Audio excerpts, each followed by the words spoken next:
дар толаби васеи мақомоти иҷроии ҳокимияти давлатии ноҳияи шаҳри нав бо иштироки шоирону нависандагони шинохтаи кишвар, намояндагони корхонаву ташкилот ва муассисаву идораҳо конференсияи илмии адабӣ бахшида ба 110-солагии қаҳрамони тоҷикистон, шоири халқи тоҷикистон устод Мирзо Турсунзода дар мавзӯи Мирзо Турсунзода ифтихори халқ ва қаҳрамони миллат барномаи фарҳангӣ аз эҷодиёти устод Мирзо Турсунзода баргузор гардид.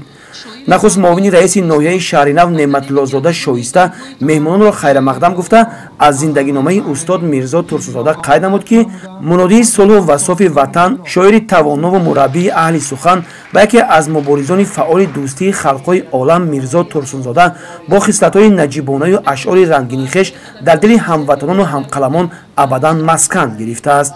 зикр карда шуд ки чун шоир фаъолияти эҷодиаш аз солҳои 30 маншаъ гирифта ватан ва ватандӯстиро аз пояҳои асосии худшиносӣ медонист ва онро дар шеърҳояш мудовим тарғибу ташвиқ кардааст. шоирону нависандагони шинохтаи мамлакат Султонмуроди Одина, Фатҳуллои Азиз ва Ворис Назарзода низ зимни баромадҳояшон қайд намуданд ки хизматҳои содиқонаи ин шоири бузурги миллатро халқи тоҷик ҳеҷ гоҳ фаромӯш нахоҳад кард. ҳамин аст ки бо фармони асосгузори сулҳу ваҳдати миллӣ пешвои миллат президенти ҷумҳурияи тоҷикистон муҳтарам Эмомалӣ Раҳмон 7 майи соли 2001 ба шоири халқи тоҷикистон Мирзо Турсунзода унвони олии қаҳрамони тоҷикистон дода шудааст.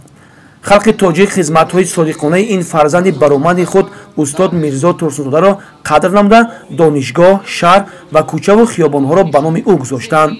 ҳамчунин қайд карда шуд ки ин абармарди таърихиро на фақат дар тоҷикистони имрӯза, балки дар тамоми дунё, хусусан манотиқи Осиё ва Африқо мешиносанд ва то имрӯз номи некашро ба ёд меоваранд, зеро ӯ тавассути нерӯи сухан тавонист дар дили мардуми кишварҳои олам ҷой гирад ва бо ҳар нафаре бо забону фаҳмии ӯ суҳбат кунад ва ҳар суханеро дар мақоми хеш ба мардум расонад. ин фарзанди фарзонаи миллат шахсияте буд ки бо матонату ҷасорати олияш дар қалби ҳамаи кишварҳои олам ҳамчун адиб ва шоири озодихоҳ ва сулҳпарвар ҷой гирифта то ҳол дар замири мардуми манотиқи Осиёи ҷанубӣ аз ҷумла Ҳиндустон ва Покистон таҷассум ёфтааст.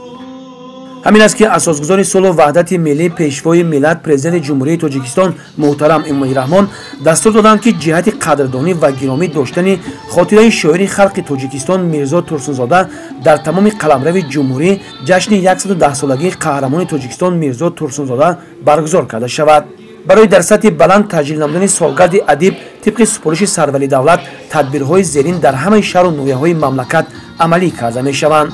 дар қисмати дигари конференсияи илмии адабӣ дар мавзӯи Мирзо Турсунзода ифтихори халқ ва қаҳрамони миллат ки бахшида ба 110-солагии қаҳрамони тоҷикистон шоири халқи тоҷикистон устод Мирзо Турсунзода ташкил карда шудааст, аз ҷониби шоирону нависандагон, омӯзгорон ва аҳли санъати шӯъбаи фарҳангӣ назди мақомоти иҷроии ҳокимияти давлатии ноҳия аз эҷодиёти шоири маҳбуб шеъру таронаҳоро баҳри ҳозирин қироат ва намоиш дода шуд.